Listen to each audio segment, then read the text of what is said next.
bienvenidos a todos a este programa de la televisión abierta argentina, el único programa de la televisión abierta argentina, el único programa de ecología, por supuesto. Programón como siempre. Programazo. Y hoy no estamos solos. Tenemos unas compañeras acá atrás nuestro que están tomando sol, sentaditas, acostadas, mirándonos, porque ellas ya son parte de Ambiente y Medio. Así es. Creo yo, ¿no? De Las ese maras. lado los espectadores y de este lado nos miran las maras. Muy bien. Se las ven tan cómodas ahí acostaditas, tomando solcito. Solcito. Así están. Bueno, ¿estás cómodo? Sí, Ah, pero bueno. estoy parado, ya están acostadas. ¿Qué hiciste? ¿Qué les vas a contar a todos ellos para este Bueno, programa? para el día de hoy yo traigo un informe sobre unos residuos muy particulares que hay acá en Ecoparque, porque se juntan todos en un biodigestor, que es básicamente un tanque herméticamente cerrado, para hacer energía. ¿Saben de qué residuos estoy hablando? Obvio que sabemos, bebé. De la caca de todos los animales, bueno, se junta y hace energía. ¿Cómo le gusta decir esa palabra a mi amigo Tomás? Sí, me encanta. No spoilers. ¿Y vos? Yo, ¿se acuerdan que viajé a San Juan? Esta vez nos toca el Parque Nacional El Leoncito, que dicho sea de paso, perdón, es muy bonito. Tiene un observatorio astronómico también muy importante de la Argentina. Hice una actividad que a vos te va a interesar A ver. muchísimo, que es carrovelí. Qué Es bueno. un carro de 3 ruedas que anda sobre una pampa, sobre un terreno liso, con una vela de 2 metros. Entonces el carro se va moviendo según el viento y es capaz de alcanzar velocidades de 150, 160 kilómetros por hora. ¿Vos hiciste eso? Yo hice eso a un poquito menos de velocidad, unos 50, 60 kilómetros por hora. Es vertiginoso, el viento te ¿Lo manejabas vos solo? Lo manejás vos, No, estás ahí agarrado de la tremendo. vela, es impactante, es Es interesante. como lo que se hace en el mar, nada más que esto es en un playón de arena. Exactamente. Ustedes se dan cuenta, ¿no? Mientras el señor va y hace carrovelismo y la pasa bomba, acá el otro señor se va con la caca. Sí, señor, Está así bien. es, así. Uno viaja gracias al Ministerio de Turismo y otro tiene que hacer la cosa que dice Gaby. Así es. No, gracias. No. Ah, es tu culpa entonces. Sí, de toda mi culpa. Ah, bueno. Adivinanza para mis amigos. A ver. Si la saben, díganla, no la digan así de una. Ok. Dejen pensar a los que nos están mirando. Ok. ¿Cuál es el material 100% reciclable? ¿Qué dicen? Vos, ganó. ¿Cuál es? El vidrio. Muy bien, mi amigo Tomás. Viste que al final te mando a hacer biodigestor, pero bien, Y termina bueno, bien. el vidrio es amigo, nos conocemos con el vidrio. ¿Por qué hablamos del vidrio? ¿Por qué esta adivinanza? Porque hoy tenemos un informe que tiene que ver con el Año Internacional del Vidrio. Las Naciones Unidas, el año pasado, el 2021, dijo que este año había que conmemorarlo, celebrarlo, festejarlo, porque es un material infinitamente reciclable, Así a es. diferencia de otros. Así Así que, es. si les parece, Vamos. el informe.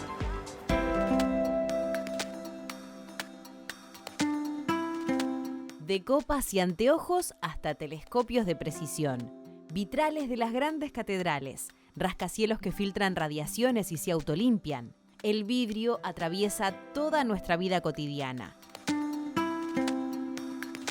La luz, la arquitectura, el arte, las ciencias, la tecnología, las comunicaciones.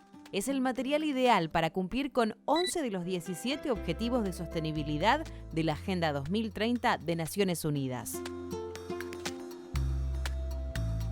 Por eso, el año pasado la Asamblea General resolvió que en 2022 empezaría la llamada Era del Vidrio.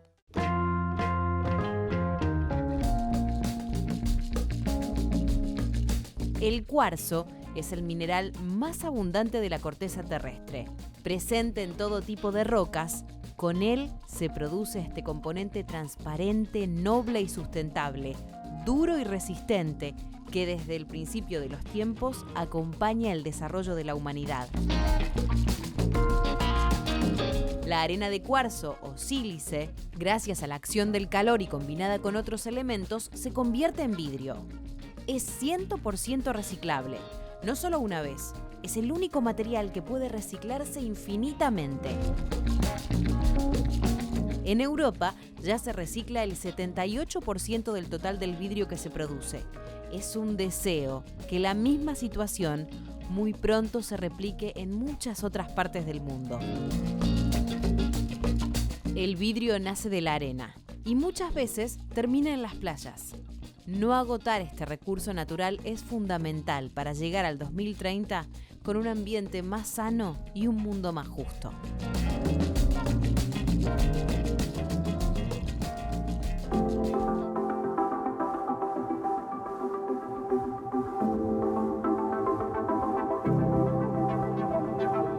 Las Yungas es una de las regiones más extensas de selvas y bosques andinos que se ubica en el noroeste de la Argentina. Los estados provinciales y el Estado Nacional tienen la obligación de conservar esa ecorregión, pero también aquellos emprendimientos productivos privados necesitan de esta conservación, no solo por los beneficios ambientales, sino también por los beneficios sociales. Hoy en Ambiente y Medio vamos a conversar con el presidente y fundador de la Fundación Proyungas. Es ecólogo, experto en biodiversidad y desarrollo sustentable. En el año 1999 creó la Fundación Proyungas, de la cual es presidente. Hoy conversa con nosotros Alejandro Braun. Bueno, muchas gracias Alejandro por recibirnos en este... Es un jardín botánico, pero podríamos decir que es un pequeño pedazo de yunga o de selva en Yerbabuena. Sí, seguro. Bueno, primero, ¿cómo te va? Bien, sí, muy seguro. Este es un pedazo de selva pedemontana o de selva basal, de yungas o selva subtropical de montaña, pero es uno de los pocos espacios que quedan de selva en tierra plana, ¿no? Casi toda la tierra plana ha sido convertida o en ciudad o en cultivos, y esto que es 1,5 hectáreas en Yerbabuena, es un relicto de esa selva de antaño, digamos, ¿no? Y con respecto a las nativas, que están en algún peligro de extinción, ¿cómo lo ves eso? Mirá, a ver, la ecorregión de Yungas, bueno, primero es un rincón de selva grande en Argentina, Sí. Son casi 3 millones de hectáreas que hay de Yungas, eso es 3 veces más que lo que hay en Misiones de selva. Son dos selvas muy parecidas, la Sí. del noroeste y la de Misiones, pero bueno, en el imaginario colectivo de los argentinos la selva está en Misiones, están las cataratas, Sí. pero bueno, Yungas son 3 veces más superficie que la selva misionera. Está en bastante buen estado de conservación, sobre todo lo que son las áreas de montaña. Y el pedemonte es lo que obviamente ha sido más transformado, primero para agricultura, caña de azúcar, más recientemente para cítricos, también arándanos y otros frutales, frutillas por ejemplo, y toda la ciudad, la población está instalada en el pedemonte. Entonces, el pedemonte sí ha sufrido un proceso de transformación grande. De hecho, este parque Persigil es un pequeño recoveco, digamos, Sí, claro. que quedó por esas cosas del destino que quedó, y hoy está todo urbanizado alrededor, pero tenemos una selva Este lindo muy pulmón, linda. ¿no? Este lindo pulmón. Exactamente, sí. Con respecto a la producción y la conservación, yo sé que ustedes están trabajando en lo que llaman el paisaje productivo protegido, si no me equivoco. Exacto. Contame bien de qué se trata eso y bueno, después seguimos charlando. Mira, en general, yo soy, digamos, dirijo una organización que se llama Proyungas, que podríamos decir que es de corte ambiental. Y en general el sector ambiental siempre ha visto a la producción en general como bueno, parte del problema, digamos, ¿no? Por cosas obvias como son los procesos de transformación, etc. Pero lo que nosotros empezamos a ver desde hace unos años, que si bien eso obviamente es cierto, hay muchos espacios transformados, depende de la zona del país de que se trate, pero también en los mismos patrimonios de las propias empresas productivas hay mucho espacio silvestre, en muchos casos en muy buen estado de conservación, y eso prácticamente los argentinos lo ignoramos totalmente. Entonces empezamos a trabajar con este concepto de paisaje productivo protegido, que tiende a vincular activamente esta actividad productiva con la conservación de estos espacios silvestres que están en el contexto de la actividad productiva. Y nosotros eso lo estamos trabajando en Tucumán con especies citrícolas, en Jujuy con ingenios azucareros, en Misiones con empresas forestales, en Corrientes también con empresas forestales y ahora también con empresas yerbateras, en Paraguay con cooperativas grandes de producción ganadera, en Chile con plantaciones forestales. Y la verdad que cada vez vamos descubriendo más la cantidad de naturaleza que está siendo protegida en contextos productivos. Digamos que a contraposición de lo que se piensa, el privado, el que produce, protege y conserva más allá de lo que uno puede pensar que no conserva. Exacto. Mirá, digamos, la actividad productiva se vincula con la conservación de la naturaleza y Y yo creo que a veces hasta el propio sector productivo no lo tiene claro, ¿no? Ujú. Porque si no, no me explico por qué nunca se puso en valor esto que estamos visualizando. Pero las actividades productivas de alguna manera generan posibilidades de empleo, de recursos económicos para muchas familias que no tienen que salir a depender de los recursos naturales para su vida cotidiana. También tienen espacios importantes, hay un ingenio azucarero en Jujuy, por ejemplo, que ellos solo protegen 100.000 hectáreas de selva, o una empresa forestal en Misiones que protegen ellos solo 100.000 hectáreas de selva también, ¿no? Entonces, y eso por supuesto, yo no estoy hablando de altruismo, lo hacen porque es parte de su patrimonio, porque en muchos casos de ahí sale el agua que necesitan para regar sus cultivos. Como digo, inicialmente quizás no lo tenían tan visualizado, pero hoy hay empresas que obviamente ese vínculo directo con la naturaleza es parte de su promoción, de sus producciones, de cómo ellos se muestran frente a la sociedad, etc. Y lo que vemos es que es un espacio enorme por construir. Hay una premisa, hoy en los temas ambientales, ha visto que un poco la Unión Europea está tirando del carro y está poniendo muchas restricciones a sí mismos, que obviamente las están después traspasando a toda su red de proveedores en el mundo. Sí. Una de esas cuestiones es lo que ellos llaman el 30x30, que es proteger el 30% de los ecosistemas para el 2030. Argentina, más o menos en este momento, debe estar en el 8% protegido en lo que son parques nacionales, reservas provinciales. Podemos alcanzar ese 30%, pero lo vamos a hacer con el sector productivo. Pero hay que incluir al productivo, hay que incluir al privado. Tenemos que incluir para llegar a ese porcentaje. Es esencial incluir el sector productivo para tener esos niveles de protección que de alguna manera se están planteando. Al principio de todo dijiste, Proyungas es una fundación ambiental o casi ambiental, no sé exactamente las palabras que usaste. Y te llevo a cuál es la mirada de los ambientalistas con lo que hace Proyungas. Bueno, a ver, Proyungas tiene 23 años. Y el grupo humano que hoy es Proyungas no nace con Proyungas, viene de antes. Todos nosotros venimos de la academia. De hecho, yo mismo he sido muchos años investigador con CONICET, profesor universitario. Y hoy nos dedicamos un poco, nosotros decimos, a traducir la información ecológica, la información académica, técnica, a la toma de decisiones. Tanto puede ser decisiones en políticas públicas, decisiones privadas, etc.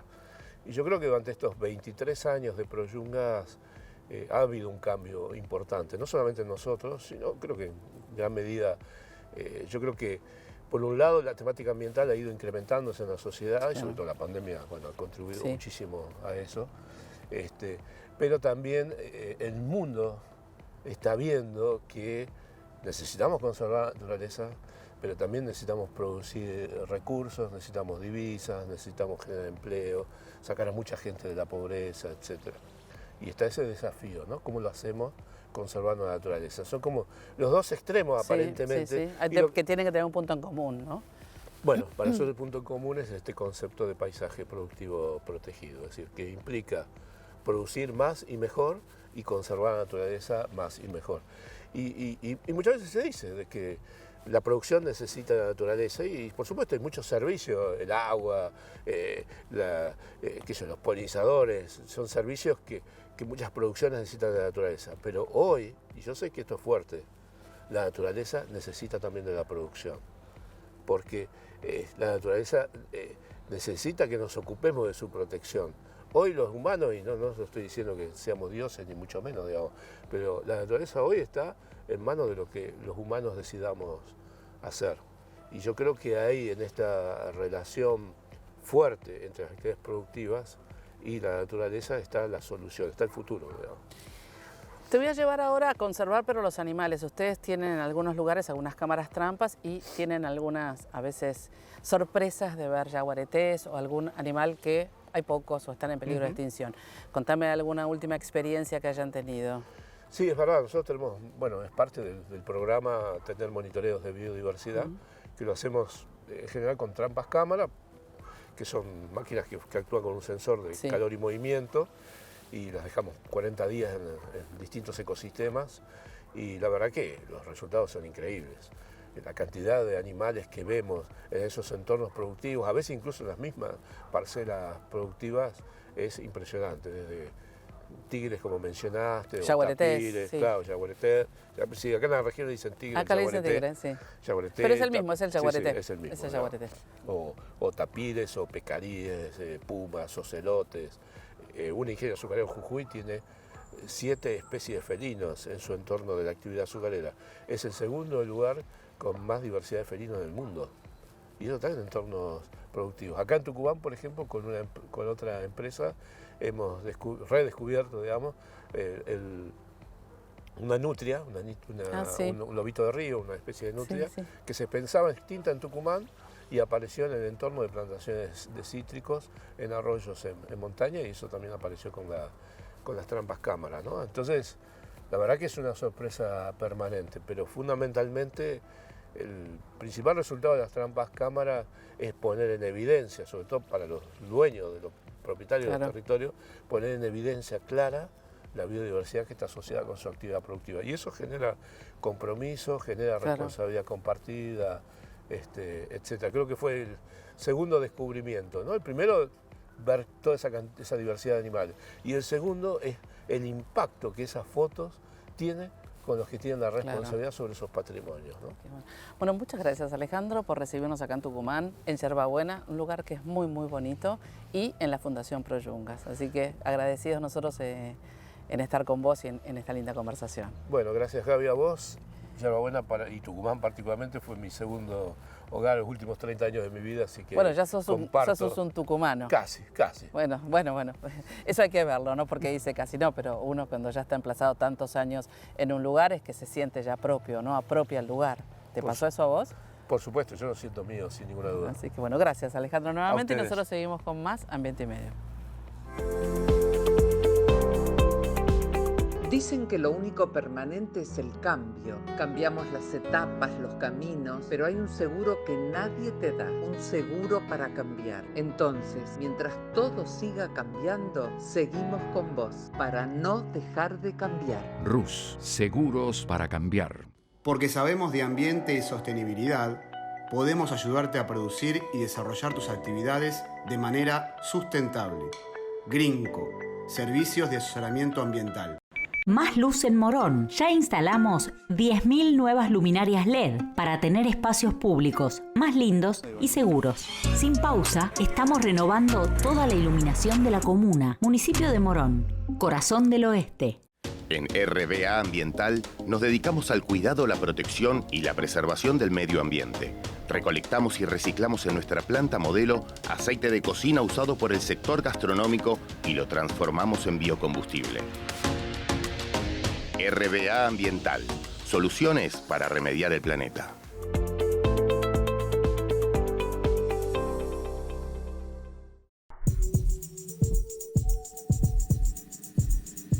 Todos en nuestras casas generamos residuos, todo tipo de residuos, ya sea restos de comida, plástico, papel, cartón, pero hay un residuo del cual no solemos hablar. Y a algunas personas no les gusta hablar, les pone incómodo hablar de este residuo, hasta se podrían poner coloradas estas personas. ¿Lo huelen? Ese aroma, ese residuo se llama caca. Materia fecal, vamos a decir a partir de ahora. Pero sí, es un residuo el cual no es muy popular hablar de él. Acá en el ecoparque hay un sistema de recolección y de diferenciación de todos los residuos, el cual incluye la materia fecal de todos los animales que residen acá en el ecoparque.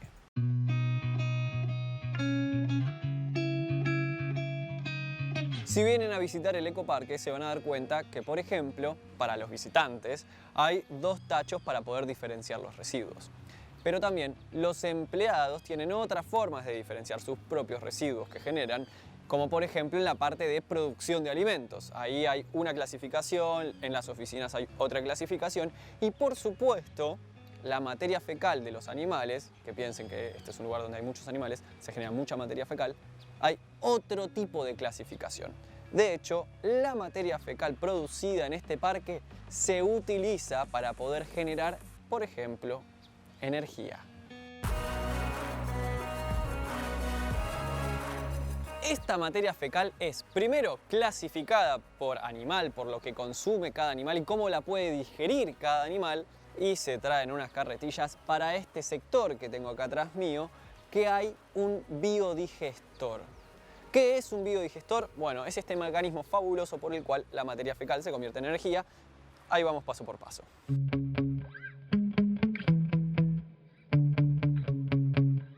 En primer lugar, las heces se depositan en una tolva donde se tritura y donde se agrega agua tibia, caliente, que proviene de los termotanques solares que tengo atrás mío. Y después pasa por una válvula, la cual la lleva a un contenedor cerrado, hermético, donde acá funciona una fermentación anaeróbica para obtener gases de estas heces. ¿Qué gases? Bueno, esto es muy interesante. Principalmente el gas que se obtiene es metano. Ese gas que, como bien sabemos, producen mucho las heces de las vacas en la industria ganadera y el cual es recontra contaminante para la atmósfera. En este caso, ese gas metano se usa de una forma, primero, evitando que vaya a la atmósfera y contaminando el ambiente, y segundo, para generar lo que les decía, energía. Se obtiene biogás. Este biogás que se obtiene es transportado a través de una manguera a una especie de almohada gigante, tipo un inflable enorme, el cual, una vez que está infladito al tope, se le aplica presión para que a través de otra manguera por otro lado vaya a un generador. Y este generador se alimente de este biogás como si fuese combustible. Con el generador, una vez ya llenito, podemos usarlo para un montón de cosas. Acá en el ecoparque, particularmente, se lo utiliza para poder cargar, por ejemplo, los autos eléctricos que podemos ver alrededor del parque circular, llevando tanto a empleados como materiales para poder arreglar el parque o para poder arreglar el pasto. Obviamente, no todo lo que ingresa a este contenedor se hace biogás. Ya he mencionado que ingresa una especie de líquido. La materia fecal con agua, toda triturada, es un líquido que se deposita en el biodigestor. Y esa parte que no se transforma en gas, mejor dicho, todo lo que no emite gas, se transforma en biol. ¿Cómo? Bueno, una vez que termina el proceso madurativo y la fermentación anaeróbica, pasa a unos contenedores herméticos donde atraviesan un proceso madurativo. Este proceso madurativo dura determinada cantidad de días, dependiendo el tipo de materia fecal que ingresa al contenedor. Y después, una vez que terminó de madurar, se obtiene biol, que es un fertilizante orgánico para las plantas en general, excepto las plantas comestibles, porque bueno, como proviene de materia fecal, habría que pasteurizarlo para que se pueda usar para huertas o para cualquier tipo de producción comestible.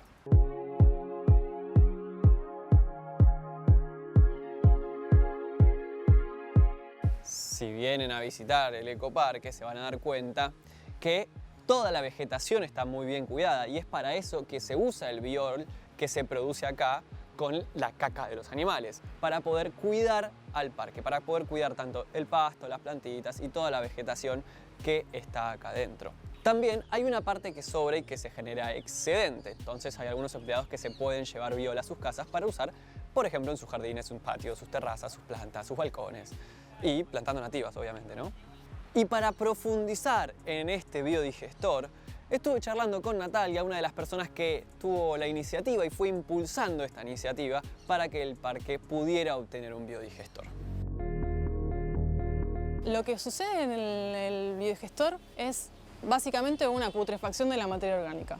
Podemos verlo, por ejemplo, en el compost. Cuando llega la etapa termófila, generalmente si destapamos el compost en el momento en el que alcanzó temperatura, podemos ver que a veces sale humito, a veces salen algunos gases que derivan de esa reacción. En general, cargamos entre 500 y 800 kilos de heces por día.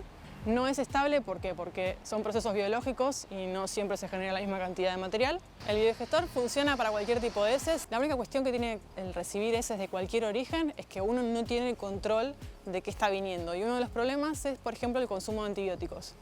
Esas heces hay que descartarlas porque el antibiótico puede matar las bacterias que trabajan adentro del equipo y nos quedamos sin reacción. Entonces, ¿se puede alimentar con cualquier cosa? Sí, hay que encontrar el balance de lo que estamos metiendo, porque no todo el material que le podemos meter al equipo genera metano, generan también otros gases, los orgánicos. Y por otro lado, hay que asegurarse de que las bacterias estén bien alimentadas, calentitas, y que no las matemos con un antibiótico. Entonces, ¿se podría alimentar con heces de humanos en la ciudad? Seguro, sí. Pero hay que tener mucho cuidado con que el origen no traiga cuestiones que puedan poner en peligro las bacterias. ¿Quién hubiera dicho que un residuo tan tabú tendría tanta utilidad, ¿no es cierto? Y algo que me llamó mucho la atención, que decía Natalia, es que toda la materia fecal puede pasar por un biodigestor y transformarse tanto en energía o fertilizante. Esto me parece que es un concepto interesante para explorar a futuro, obviamente, ya que todos y todas hacemos caca.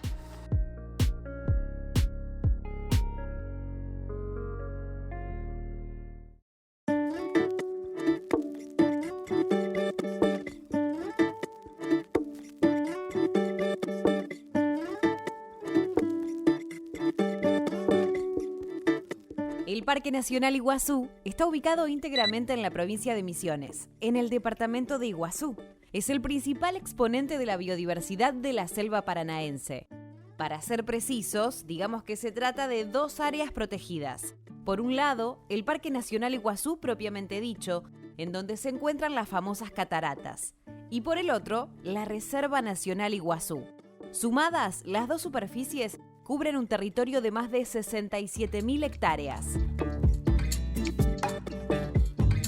En 1984 el parque fue declarado Patrimonio de la Humanidad por la UNESCO y en el 2011 se incorporó a las 7 maravillas naturales del mundo. Sin dudas, el corazón del parque son las cataratas, uno de los lugares más espectaculares y visitados del mundo.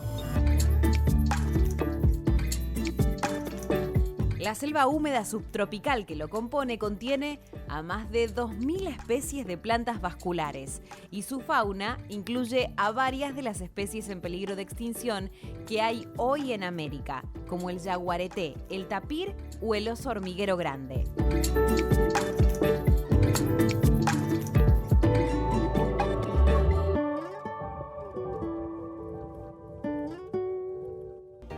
Por todos lados escuchamos hablar sobre compostaje, pero ¿qué es exactamente y cómo se hace?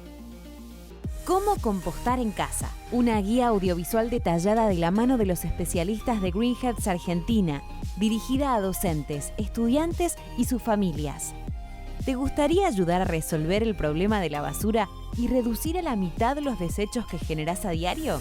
¿Querés aprender a transformar tus residuos orgánicos en una tierra fértil, llena de nutrientes y vida, mediante el proceso natural más fascinante? Encontrá este nuevo recurso educativo y mucho más en www.ecoauladigital.org. Seguimos con más Ambiente y Medio, periodismo en perfecto estado de conservación.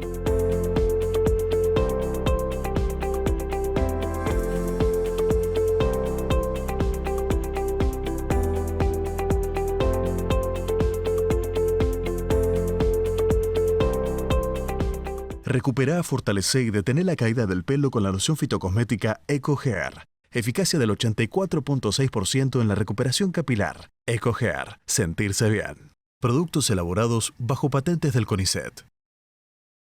Estar acompañados es estar con vos mientras creces, apoyarte en tus decisiones y estar a tu lado cuando necesitas una mano. En Pilar estamos más acompañados. Pilar presente con futuro.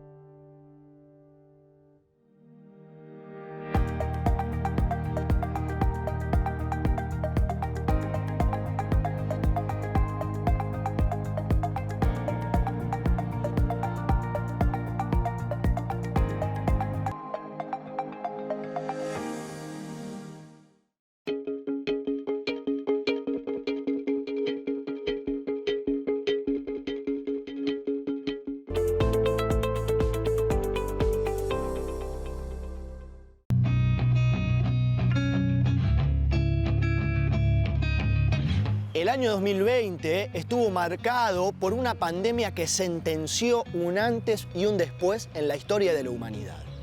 El año 2021 estuvo marcado por una búsqueda de ir recuperando un poco esa tan famosa y necesaria normalidad de la que yo creo nunca vamos a volver del todo. En ese año volvimos a viajar. Ese año empezamos a forjar una relación, una linda relación con el Ministerio de Turismo y Deportes de la Nación, donde tuvimos la dichosa oportunidad de ir recorriendo diferentes rutas naturales que ellos mismos desarrollaron. Este año 2022 no podía ser menos, así que con esta sonrisa les doy la bienvenida al Parque de Mayo de la ciudad de San Juan, les doy la bienvenida sobre todo a la Ruta Natural de los Altos Andes, donde vamos a estar recorriendo el Parque Nacional Leoncito, donde no vamos a recuperar, sino vamos a seguir fomentando este espíritu viajero y aventurero que tanto caracteriza Ambiente y Medio, y sobre todo con el afán de seguir haciendo de Ambiente y Medio un programa federal.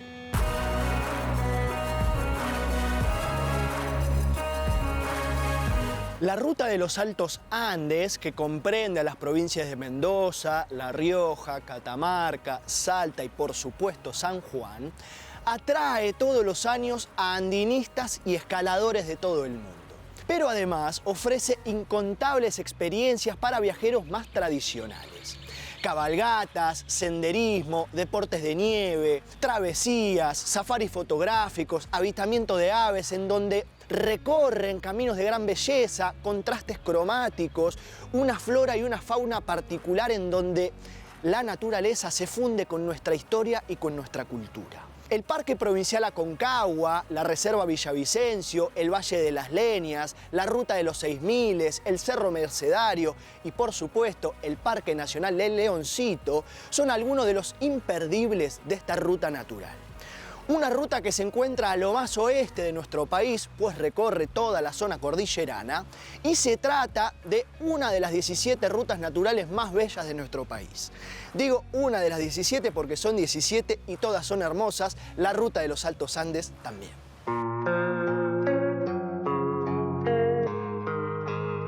Creado en el año 2002, este parque nacional cuenta con unas 90.000 hectáreas, donde también podemos encontrar una gran amplitud térmica, una gran luminosidad y con hasta 200 milímetros de lluvia anuales, sobre todo concentrados en el verano, y con alguna que otra nevada ocasional.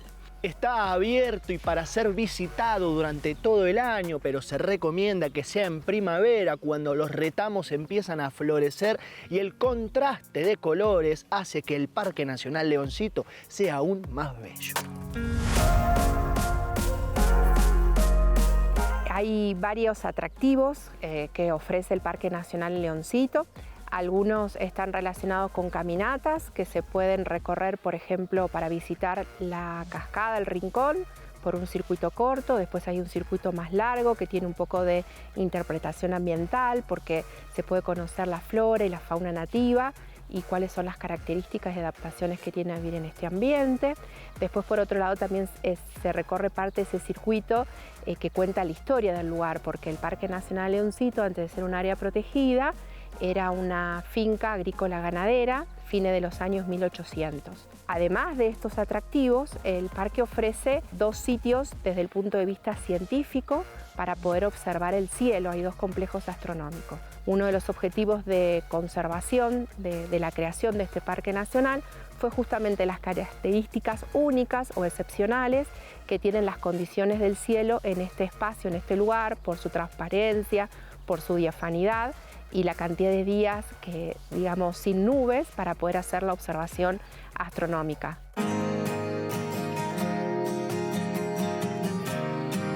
El Parque Nacional del Leoncito está ubicado a unos 35 kilómetros de Barrial, la localidad más cercana y donde nosotros hemos pernoctado.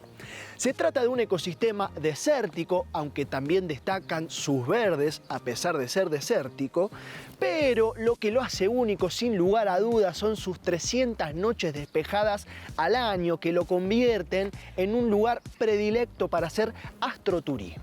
De hecho, el Parque Nacional cuenta con dos complejos astronómicos que pueden ser visitados y que, de hecho, uno de ellos vamos a estar visitando más tarde. Hace unos 3 años tuve la oportunidad de viajar a la provincia de Misiones con mi querido Ambiente y Medio, en donde me enteré que los lugareños le dicen al yaguareté tigre y al puma leoncito.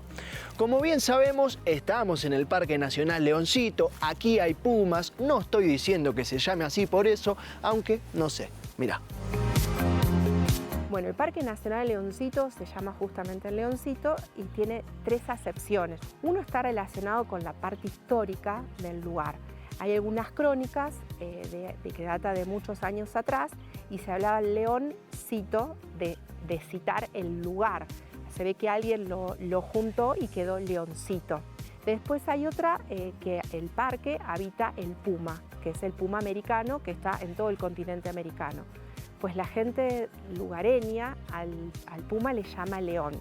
Y como el león o el puma se reproduce y tiene cachorros y demás, una referencia podría ser relacionado justamente a este animal. Y por último, hay un cactus que es propio de la región del monte, que es una de las regiones que protege el Parque Nacional, que si uno lo mira así alejado parece como un puma agazapado, como que tiene esa formita. Entonces esa podría ser la tercera acepción que está relacionado a esto puntualmente.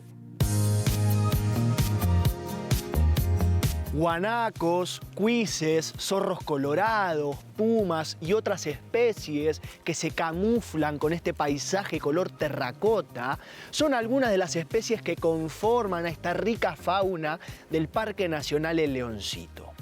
El suri cordillerano o el ñandú petizo es el emblema del Parque Nacional y se trata de un ave perfectamente adaptada para habitar en las zonas de altura del oeste argentino. Corredor excepcional, se mueve en grupos de no demasiados ejemplares que van en busca de frutos, semillas, insectos, lagartijas y hasta alguna especie de roedores de los cuales se alimentan. En cuanto a la copulación, los machos no solamente construyen los nidos, sino que empollan los huevos y crían a sus pichones. Esto que vemos es un manzanar de altura. El manzano, el árbol de las manzanas, es una planta que no suele crecer en la altura, sino más bien sobre los 0 metros sobre el nivel del mar, con lo cual estamos en un lugar particular. Este lugar, antes de ser Parque Nacional, fue reserva y antes de ser reserva fue estancia. Los antiguos pobladores de esa estancia buscaban poder cultivar y cosechar algo para poder comer. Entonces fueron probando diferentes individuos hasta que dieron con que la manzana o el manzano podía crecer en la altura. Aquí entonces podemos encontrar al menos 2 tipos de manzanas. Una que se cosecha en marzo, la comestible, y otra que se cosecha en abril, mayo, que se utiliza más para bebidas, como por ejemplo la sidra o el calvao, que es un licor de manzana. Yo sé que a nadie le interesa, pero la manzana es mi fruta preferida y la particularidad de esto radica en que nunca es fácil para un cultivo crecer en la altura, en un lugar árido, seco y con pocas lluvias, así que un punto más para la manzana. Este lugar en donde estamos, en el Parque Nacional El Leoncito, es un lugar que no tiene acceso público. Se trata de tallados en piedra rupestres pertenecientes a la cultura ancilta, data del año 500 después de Cristo e incluso antes, y se trata de una forma de comunicar que tenían aquellas comunidades. No tiene acceso público porque antes sí lo tenía y los visitantes en simples palabras se portaban mal, lo dañaban, lo intervenían, lo tocaban, cuestión que no hay que hacer. Y nosotros sí tenemos el privilegio de estar acá para mostrarles que estos tallados también forman parte del Parque Nacional El Leoncito. En la base, podemos decir, del Parque Nacional El Leoncito, podemos encontrar que se forma esta pampa, esta suerte de meseta lisa, llana, de 13 kilómetros de largo y 3 kilómetros de ancho. Esta pampa funciona como un lugar ideal para practicar carrobelismo, una de las actividades particulares que podemos practicar aquí en San Juan. ¿Qué es el carrobelismo? Se trata de un carro de 3 ruedas de neumáticos con una vela que puede alcanzar hasta los 7-8 metros de largo y justamente con ese viento requiere una habilidad especial porque puede alcanzar hasta los 180 kilómetros por hora.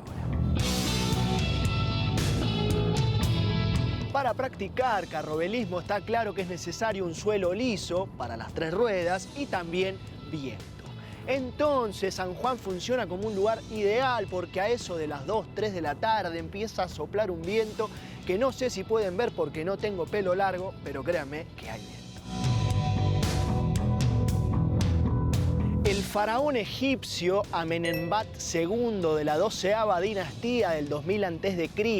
se le adjudica ser el precursor de esta actividad, no deportivamente, pero que sí utilizaba carros movilizados por el viento para trasladar a sus tropas. Al asunto deportivo se lo debemos a un belga que, motivado por las velocidades que puede alcanzar el viento, empezó a crear los primeros wind cars, es decir, autos de viento. Con el casco y las antiparras puestas, con su permiso, me voy a hacer carrobelismo. Listo para la acción.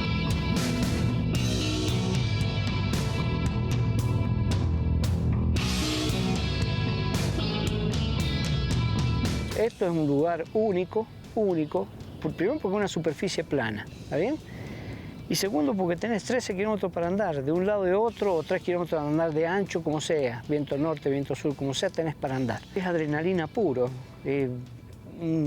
Andar en un carro-vela sin motor a 80, 90, 100 kilómetros por hora es una sensación única. Y la podés manejar igual que un auto, o sea, podés doblar igual que un auto, colear igual que un auto, derrapar igual que un auto. Es lo mismo que un auto, pero manejado con el viento. O sea, sos vos el que maneja el viento y no el viento que te maneja vos.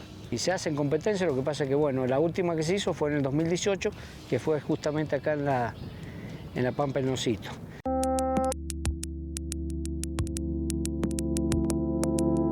El Cerro del Plata, el Cordón del Tigre, el Cordón de la Ramada, por donde San Martín y su ejército cruzaron los Andes, los Ancilta con sus 7 picos marcan este lugar, uno de los puntos claves del Parque Nacional del Leoncito, donde podemos observar una vista panorámica espectacular, pero sobre todo unos 400 kilómetros de la cordillera de los Andes.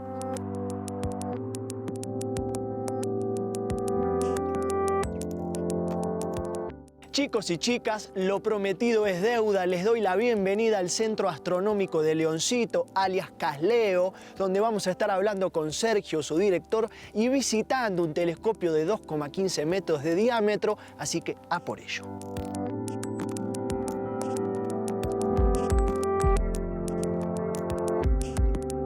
Estamos aquí en el Complejo Astronómico Leoncito, conocido por su sigla CASLEO. Es un emprendimiento conjunto entre el CONICET y 3 universidades nacionales, La Plata, Córdoba y San Juan. Y la función principal es darle el servicio de observación astronómica a todos los investigadores del área de astronomía de la Argentina, incluso a colegas de distintos países.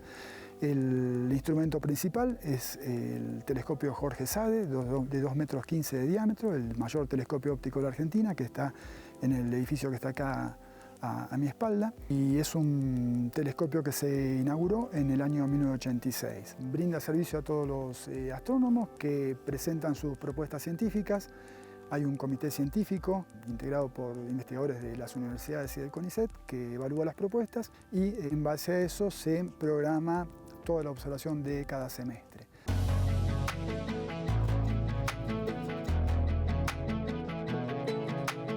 Con las manos llenas de tierra por haber hecho carrobelismo, con la panza llena por alguna que otra comida regional y con el corazón contento por estar viajando nuevamente con mi querido Ambiente y Medio y con el que ya considero mi amigo, el Ministerio de Turismo y Deportes de la Nación, finaliza nuestra recorrida por el Parque Nacional El Leoncito y la Ruta Natural de los Altos Andes. Agradecer, como siempre, a las autoridades del Ministerio, a las autoridades de la provincia de San Juan y a todos los que nos ayudan y nos facilitan para poder hacer estos informes que tanto disfrutamos. otra de las 17 rutas naturales diseñadas por el Ministerio que tenemos el agrado de conocer y, como siempre digo, ojalá que podamos conocer todas y cada una de ellas.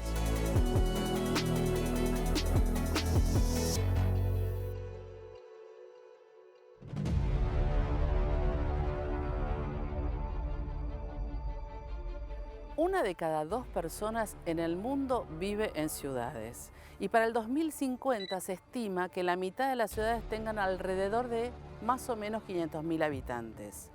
Un dato, el 70% de las emisiones de gases de efecto invernadero se desarrollan en las ciudades y lo más significativo es que estas ciudades solo ocupan el 2% de la superficie terrestre.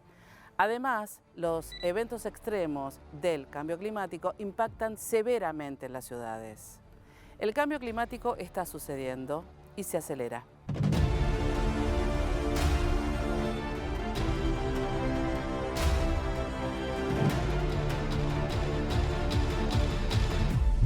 Año tras año, desde 2015, las temperaturas máximas se superan y el calor impacta más en zonas urbanas, sobre todo en aquellas con poca vegetación. Un estudio de la Universidad de Maryland concluyó que los efectos del cambio climático sobre las 150 ciudades más pobladas en el mundo eran hasta 5 veces más intensos que en los entornos rurales. Esto significa un mayor consumo eléctrico que incrementa las emisiones de dióxido de carbono que llegan a la atmósfera y el círculo vicioso vuelve a empezar. El hormigón y asfalto de las calles, plazas y sitios públicos rebotan el calor del sol, empeorando los efectos de islas de calor. Incrementar la vegetación urbana es una de las claves para evitar episodios extremos de lluvia y calor. A mayor superficie con vegetación, mayor absorción de agua que evita correntadas e inundaciones. Además, disminuye en hasta 1.8 grados la temperatura media en comparación con espacios completamente asfaltados. El cambio climático afecta en mayor medida a las comunidades pobres y con bajos ingresos, en parte porque muchas de ellas viven al margen de la sociedad en estructuras poco estables y en áreas más susceptibles a las inundaciones, desprendimiento de tierras o terremotos, pero también porque cuentan con capacidades y recursos poco adecuados y un acceso reducido a sistemas de respuesta de emergencia. Esta situación se ve agravada en los países en desarrollo. El aumento de la población en las zonas urbanas requiere de planificación para evitar las consecuencias asociadas a los eventos climáticos extremos, a la escasez de recursos, a la pobreza y a la contaminación. Modificar el tejido urbano de las ciudades representa un gran reto político, social y económico para afrontar los daños materiales y humanos generados por los cada vez más frecuentes fenómenos meteorológicos extremos ligados al cambio climático.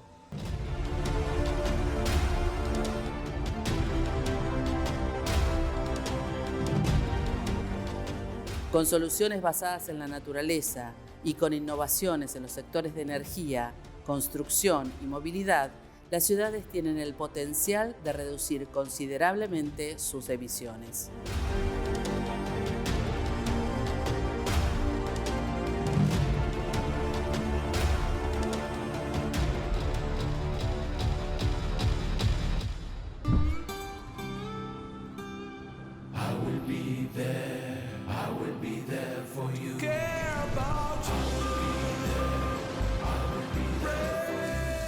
En Sancor Seguros estamos junto a vos en todo momento, acompañándote. Sancor Seguros, estamos.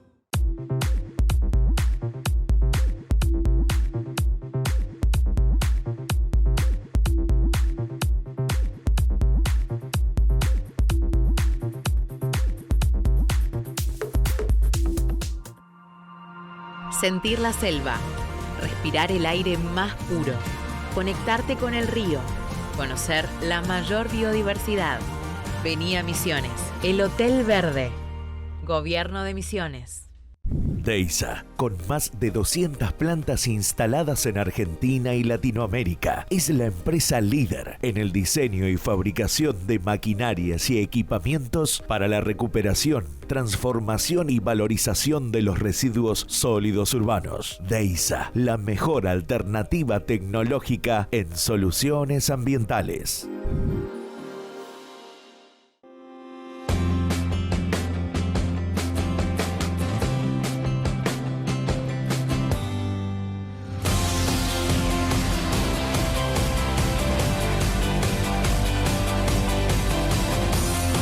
Conoce Termas de Río Hondo, en Santiago del Estero, Argentina. Grupo Petersen, desde 1920, construyendo el país.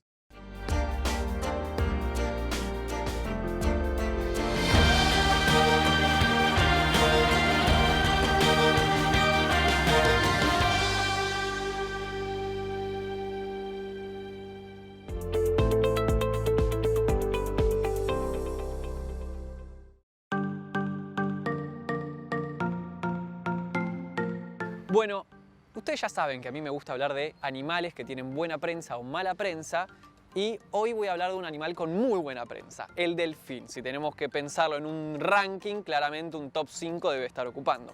Por eso hoy les traigo la película documental The Cove para los criollos, que habla sobre los delfines y cómo son capturados, cómo son cazados los delfines.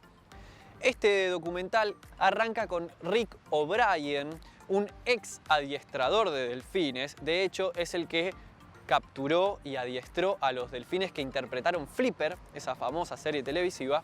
Pero después de unos años, este Rick tuvo un cambio de idea y decidió luchar por los derechos de los delfines. Por eso es que fue a Taiji, Japón, porque ahí anda pasando algo raro. Es como una especie de secreto ahí que anda dando vueltas, que la gente no sabe muy bien qué. Bueno, este señor fue y se puso a investigar. Durante esta misión secreta que ocurrió en 2007, lograron revelar estos secretos, que básicamente fue la matanza de 23.000 delfines. El documental se transformó de algo que querían retratar e investigar en una especie de película de acción, básicamente, por la cantidad de persecuciones, todos los quilombos y los problemas que hubo. Así que ya saben, si quieren verse una buena peli documental con mucha acción, The Cove. Y también síganos en las redes sociales, @Fundación Ambiente y Medio. Pueden volver a ver el programa entero en la web ambienteymedio.tv o en nuestro canal de YouTube. Y por favor, no se olviden de suscribirse y activar la campanita. Ahora sí, nos vemos la próxima.